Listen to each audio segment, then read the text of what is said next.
I'm like, what's the dream of? What's the hope in? What's the doubt for? Live to no end. This is living. The life I've been given is a gift. If I'ma live it, I'ma live it to death. So what's the dream of? What's the hope in? What's the doubt for? And live to no end. This is living. The life I've been given is a gift. If I'ma live it, I'ma live it to death. Yeah. All right, everybody, welcome to the Living Hope Agency Call. I couldn't be more excited for our special guest, Mr. Bowen Sweeney. Recently went out there and smashed board member over 1,000 families protected with his agency, FFL Never Settle. He's on track to be a Hall of Fame agency owner this year. His team is just absolutely exploding, and I can't wait to hear what he has to say. Bowen, how we doing, man? Doing good. Thanks for having me, Jamie. Hey, thank you so much, man. So I'd love if you could just share your background, your story, how you heard about Family First Life, your previous experience before insurance, and then also previous insurance experience, and we'll kind of go from there. Yeah, absolutely. And if it gets loud, I'm out here. We're doing a lock-in here in Arizona, so I'm out front sitting on a little swing. But before FFL and before insurance, I was going to school, kind of played all over. I was a undersized football player, worked my butt off to get on the field and finish my last couple years in Arkansas. So I graduated in Arkansas, born and raised in Arizona. I was moving back home from Arizona, and I got recruited into the insurance industry. So I didn't really know what to expect. And I was at a practice company, extremely low comp. I was working 80 hours a week. I was doing all the little things right, but I wasn't getting the results that I wanted. And what I meant by that is like, I wasn't making the money I thought I was going to make. All the people around me were, but it's because I was under them and they were making the same I was on a sell. So fast forward my first year, I looked up at the end of the year, I'd only made 30 grand my first year in insurance. My first 4 months, I didn't make anything. I was working 2 jobs. I should have fell out of the insurance industry a long time ago, but I was so hard headed and I just wanted to work that I just kept doing it. And I wanted to prove everybody wrong. So my first couple months, it was tough. At my practice company, stuck it out. At the end of the year, we were just kind of looking around and they actually brought somebody over to my practice company to bash on FFL. And I didn't even know about FFL before. And I was like, what is FFL? So we started looking into it. And then that's where we were introduced to Nina and Hayden. And I'll just kind of sum it up. Yeah, there was some talking back and forth, but I was like, hey, just show me what you guys are depositing into your bank account. And what they were depositing in a month was more than I was making in a year, like triple what I was making in a year. And I was like, okay, if you guys can do that in 1 to 2 or 1 to 2 years, really, then there's no reason I can't. So I made the jump over. I put my head down. I was in the field. Virtual was new to me. I mean, we did that at my practice company, but that wasn't really a thing when I first came over to FFL. So I put my head down my first 7 months, and I was able to protect roughly 300 families my first 7 months. And then I looked up at the end of the year and I'm like, holy cow, like if I can do this, why don't I teach others how to do it? And right then, I think for my first month, I just started bringing people in right away because my first month, I wanted to prove to myself like, hey, like if they tell me to buy this amount of leads, they tell me to work this many appointments, like you can't fail. And that is the truth. And I protected 30 families my first month. And excuse my language, I was a jackass graduating college 2 years ago. If I could do it, why the hell couldn't I teach others how to do it? And that's what really sparked me recruiting, because I was like, at first it was about making money, but now I started making the money. It's like, how can I teach others how to make this kind of money? Because I had buddies that were in sales that weren't making money. And that's really what sparked us recruiting and sparked me bringing people into the business. I love it, man. Talk to us real quick before we get into some of the things you guys are doing on telesales side in regards to recruiting. Like, who are you looking for? Like, who is the person that you say, if this person hears about FFL, I think this could be the right person to run with this? Right. So that's kind of a hard question to answer, because I was big on judging like, oh, this guy's going to be a beast. And he comes over and he doesn't do anything. And I'm like, I don't know about them. They come over and they're producing $100 grand a month. I'm like, oh, shoot. So I would say things I look for, like people that are consistent, people that show up, people that work hard. And I'll have people reach out to me and we want to bring in everybody because we want to build, but I'll tell them, I'm like, hey man, to be quite honest with you, I'm going to point my business that we only want to work with some dogs, like people that are willing to grind, people that are in a builder's mindset, people that aren't just looking to make 10 grand in a week and make 3 weeks off. And I think that's super important. And I used to recruit everybody. And I had to recruit a lot of people to get the good quality agents that we have and the good quality managers that we have. But then I look around and we're very diverse. Like we have all all types of different backgrounds. But the one thing we have in common is that we work our butts off. So I just get on a call with people. I figure out where they're at, what their background is, what they're willing to do, what type of money they're looking to make, what they're willing to go through to make that type of money. And I think I'm very transparent with people. I let them know, like, it's not easy, like it's not physically demanding. It's more of a mindset. But if you're willing to go through the FUs and the no's and the hangups, like, you can make a lot of money. And you can always win with activity. So I just make sure the people that I'm going into business with, or the people that I'm looking to recruit, they know that I invest over $1,500 in leads every single week. Then I tell them, I'm like, hey, if you invest $1,500 in leads the first week and you don't invest the next week, you're not going to have the results. You're going to go backwards at that point. So just people that are really bought in, Jamie, to be honest. Absolutely. I mean, you have to buy in. At the end of the day, you know, when it comes to the insurance business, it's not easy. You know, we want to find people that they're not just going to be here a year from now barely surviving. They're going to be here a year from now and they've changed their life financially. And that's really who we're looking for. And I just love what you guys are doing. I mean, you guys came into this business with just a lot of energy. And one of the things I notice about you guys is you have culture. And I think that's one of the most important things when it comes to building a sales organization. You know, the culture of Family First Life has just kind of been put your head down, work your butt off, but you guys have found a way to really bring the relationships and the fun into it, which is something I really admire about you guys. So talk to us a little bit about your transition going from, you know, hey, we do 100% in person because that's what we did as a company, to now they launched this idea of, hey, we found a way that we can sell over the phone, to now you guys have turned it into, you're kind of traveling around the country, booking Airbnbs and getting new agents in person selling. And I think it's powerful. One of the things I talk to some of our agents about is, just as it's powerful for you to go in person because it's easier to learn, that held me back from telesales for a second and embracing that for our team, because I said, you can just learn in person faster.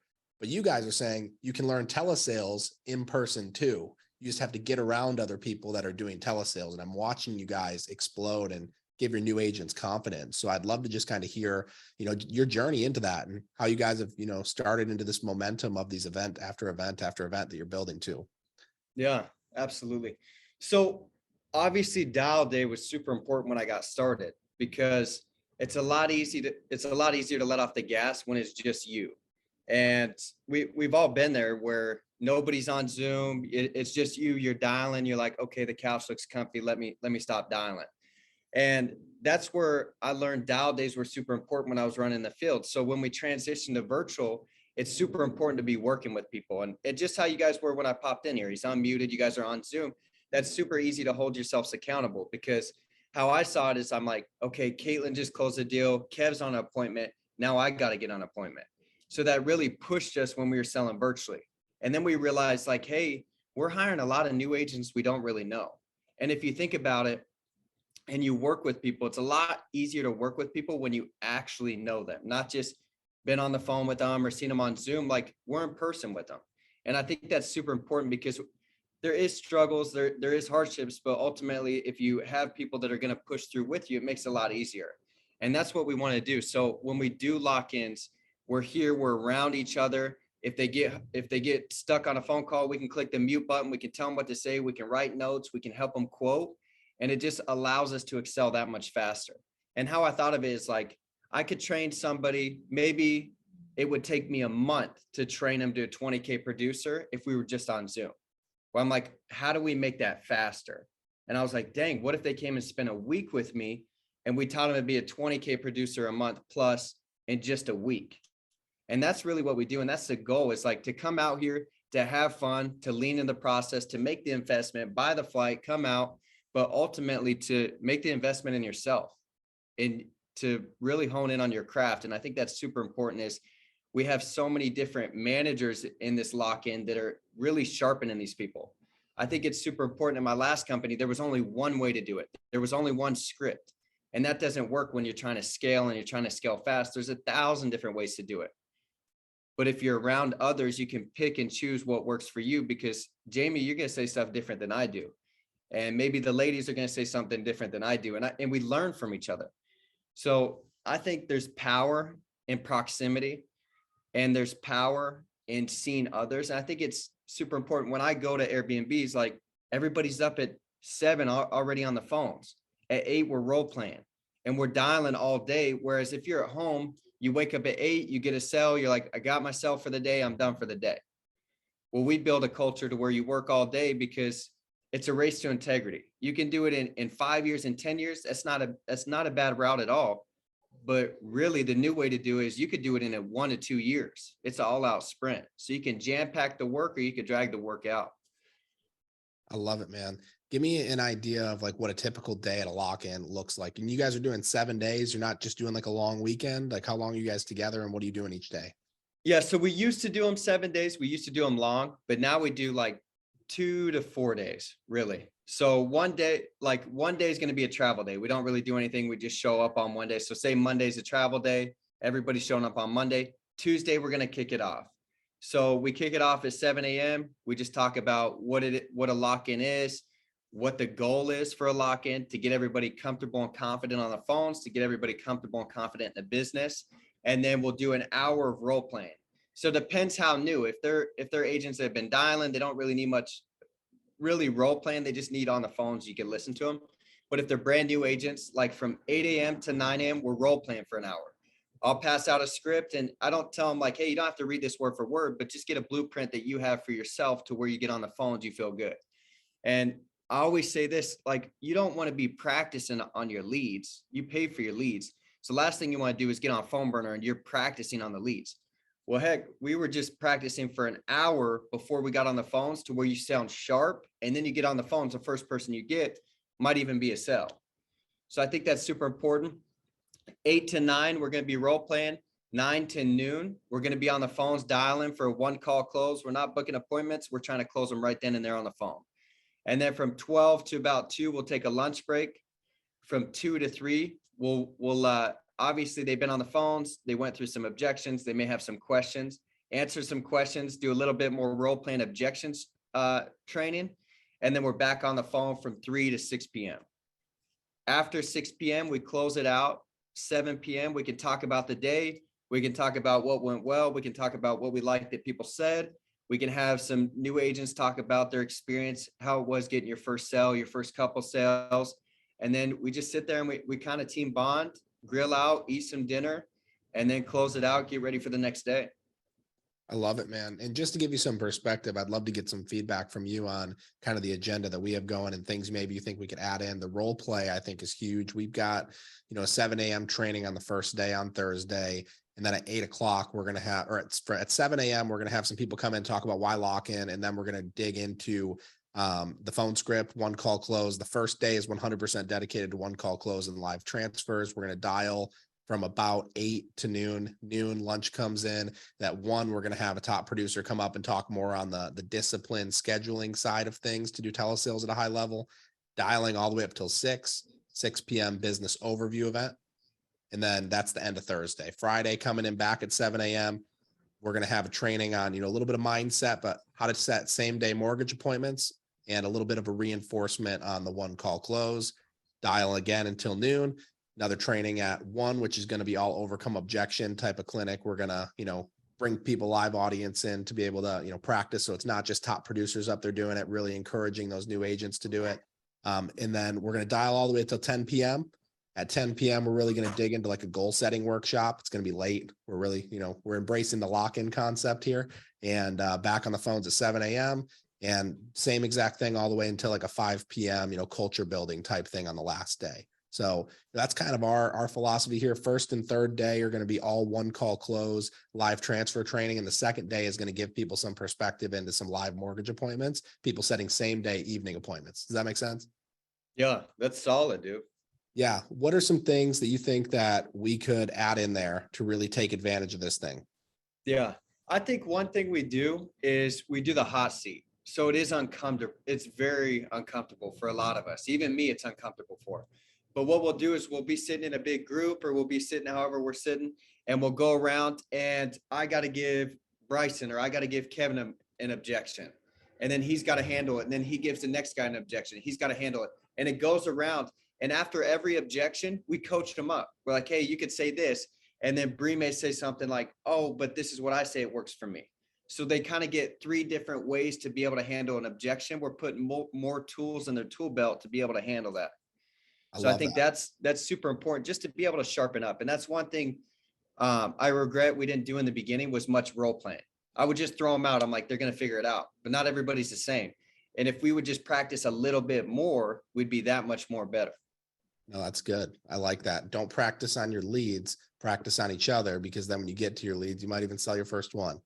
That's powerful, man. Let's talk a little bit on recruiting here. You guys have just exploded. You guys doing everything on social media? Do you guys recruit warm market? Are you investing into cold market leads? Like, what are you doing? Yeah. So we do everything. We do LinkedIn, Instagram, Facebook. But one thing I started to realize is I look around and I'm like, dang, a lot of my top guys came from my warm market. And it wasn't warm market all at once. They were seeds I planted from 6 months down the road. So there's guys that I talked to or I introduced to the business 6 months ago. There's guys I introduced 2 months ago. There's guys that are just now seeing my stuff now.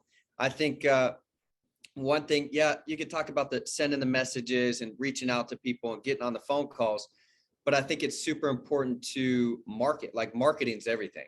So spend money on a photographer, get some professional pictures, get a quality page, invest in your social media, because now I'll go ahead and I'll promote a picture. Like if I post an Instagram photo, I'll promote it and it'll get sent. Like if I look at my last one, 30,000 people viewed my last picture. I probably get 10 to 15 plus recruits from just posting the picture. People will see it. They'll go to my page. They'll message me. They're like, hey, what do you do?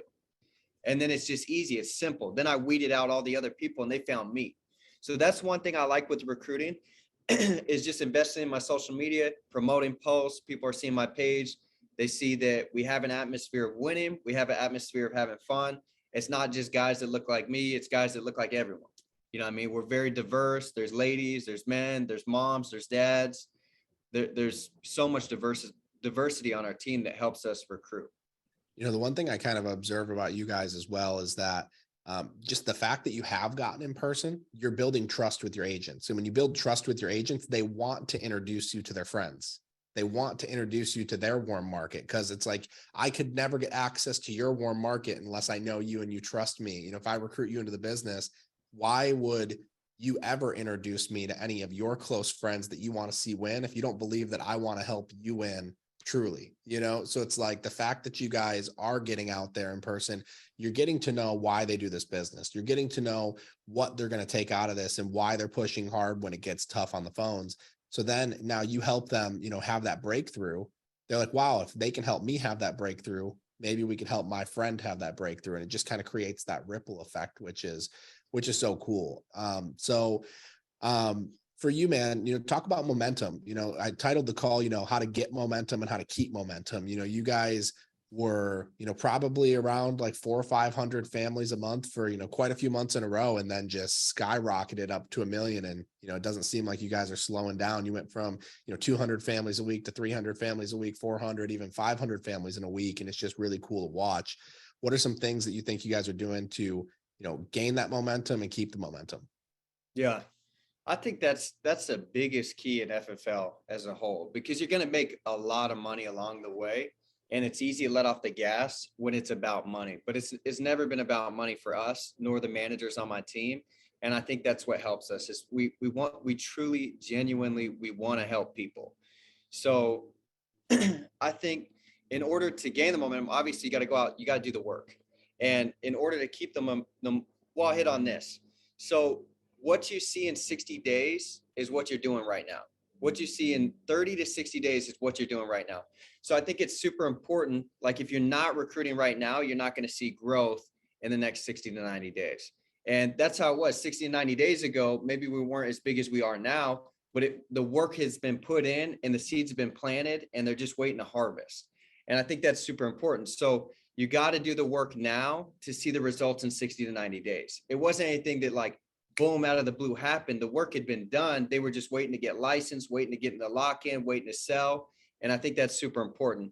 And one thing is like, I never want to let off the gas. I worked at a company where I resented people that didn't work because they were making the same I was on a sell. So when I came to FFL, I was like, that's the last thing I want to do. The last thing I want is people to think I'm not working my freaking butt off. So what I'll do is I try to protect at least 20 families a month to be able to give sales advice. If I'm not recruiting, I can't teach, I can't expect my leaders to recruit. And we go over numbers. We're in a manager's chat and we have like senior sales manager and up or sales manager and up in that chat. And we just drop fire in there every single day. Like we wake up grateful. We wake up hungry. We wake up freaking ready to blow this business up.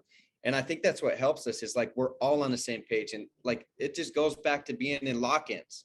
Like when we have a lock-in a month ago, it's new people that are just learning to sell. Now this next month comes around, there's people here that were at the last lock-in. Now they're protecting 20, 30, 40, 50 families a month. And now they brought 2 agents with them. So people just fired up for growth. They get around us. They realize like it's one team, it's one dream. We all have one goal. We want to help each other out. We want to help new agents win. And that's something people want to be a part of. And I think that's just attracting growth and it's attracting people coming into the business. That's great, man. Talk about convention. Why should somebody on this call commit to spending their own money to fly out to Miami, Florida for a convention? I mean, you hear what's it cost versus what is it worth? If you could learn how to overcome any objection at any time out of this event, like why wouldn't you go? So for you, what are the conversations you're having with agents and, what are the things that you think are important that can be gained out of coming to this event? Yeah. Well, ultimately, if they're not going, like they're not taking this business serious. Like you're learning from the CEO. He dropped a lot of money to be able to have this convention at the Miami Stadium, which is absolutely insane. And I think about it. I think I was 8 months in. I went to convention. No, I was 9 months in. We were doing barely 500,000 a month. I think we had just hit 500,000 a month in a 5-week month. We had almost tripled since then. We'll probably had doubled since then, since convention.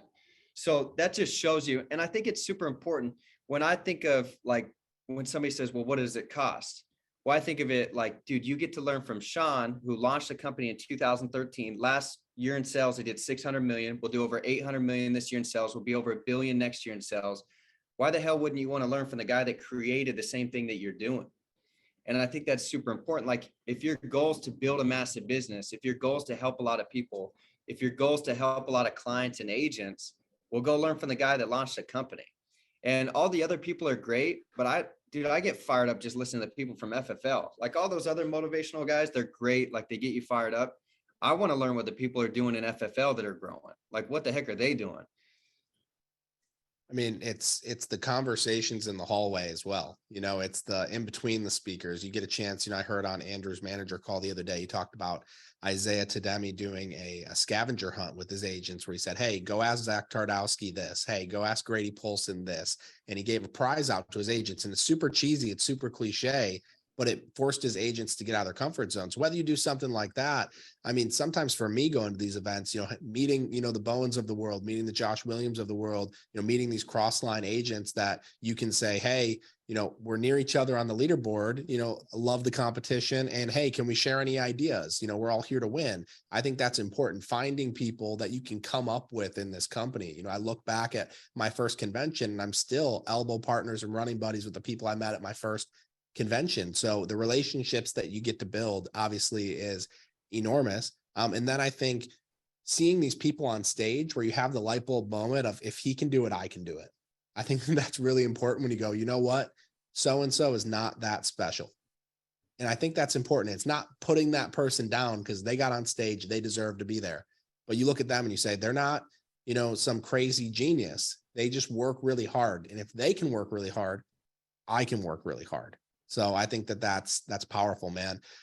Any other final thoughts in regards to, we talked in the beginning here about, be here a year from now. If you're here a year from now, you're obviously going to grow, but being here a year from now and just barely surviving, because we know the people who've been here, they come to all the events and they never get ahead versus somebody who's here a year from now and they've totally transformed their life financially. What is the difference between those two people? What advice could you give us to make sure we're thriving coming out of convention here? Yeah, I would say you don't want to be the guy that goes to all the events, the lock-ins, gets on Zoom every single day, goes to convention, but you don't have the results. Because at the end of the day, you might as well put that effort in just selling. And the only difference between like you and building a big business is the work that has to be done. It's not anything special. There's no like free pass to doing $1 million a month. It's just the work that has to be done. And if you literally, I think they asked, it was Andrew on the call today. He's like, if I asked my agent, like if I was to ride with you for a whole day, would I be impressed or would I be disappointed? And it's like, dude, ask yourself that. And why do you need somebody to push you to that point? And I think it's super important. Like, this business can and will happen for you if you believe it and you lean into the process and you trust the process and you do the work.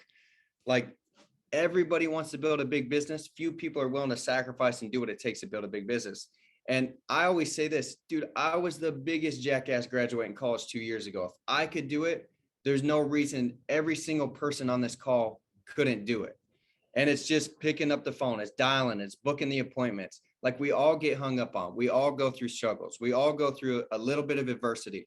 But if you're not going through adversity, you're not creating the leader you're supposed to be, because you got to be the leader that gives advice to people that go through adversity. So I just say, lean in the process. This business is going to happen for you.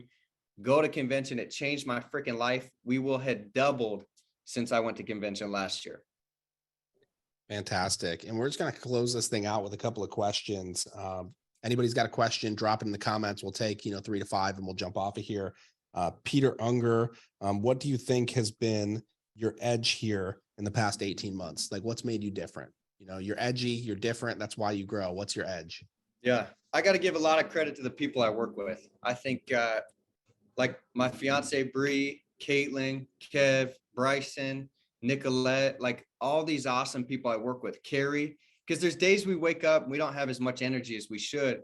And it's always them. Like some days I'll come with the fire. Some days Carrie will, some days Nicolette will. And it allows us to just keep burning that fire.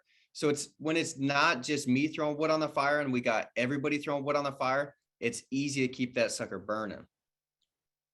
What are you doing personally, or what are you teaching your agents to cement their telesales? So we're in person. It's like, hey, here's my, folder, business card. Hey, you get to know me. I'm leaving behind the piece of paper that says if any other agent calls, call me immediately. So you don't, cancel policy and get replaced. Like, what are you doing at the end to make sure they remember you? You're their insurance agent and you're cementing that sale. Yeah. One thing I like to do is I send them a picture of me, because they don't even know what you look like. They just talk to you on the phone.